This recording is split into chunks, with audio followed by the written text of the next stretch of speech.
আজকে জাতীয় কবি কাজী নজরুল ইসলামের ১২৭তম জন্মবার্ষিকীতে আমরা ওনাকে গভীর শ্রদ্ধাভরে স্মরণ করছি। কাজী নজরুল ইসলামের যে অসাম্প্রদায়িক চেতনা তিনি তৈরি করেছেন ১২৭ বছর আগেও, তার লেখনীর মাধ্যমে আমরা বিশ্বাস করি এই অসাম্প্রদায়িক চেতনা আমাদেরকে অনেক দূর এগিয়ে নিয়ে যেতে হবে।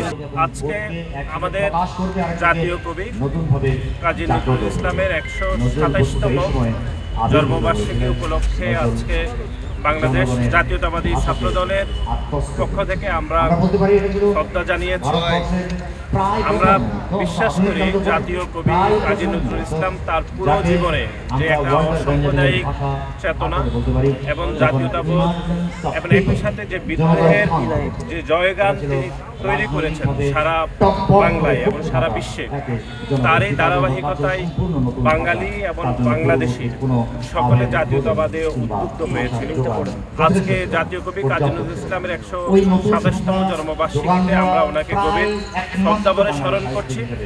এই জন্যই উনি ওনার এই যে লেখনী, ওনার বিদ্রোহের যে জয়যাত্রা, ওনার কবিতা সবকিছু আমাদেরকে মনে করে দেয় যে একটা সাম্প্রদায়িক চেতনার মধ্যে আমরা গড়ে তুলতে হবে। বিশেষ করে আপনি জানেন যে সারা ভারতবর্ষে এখন একটা সাম্প্রদায়িক এক ধরনের উন্মেষ ঘটেছে।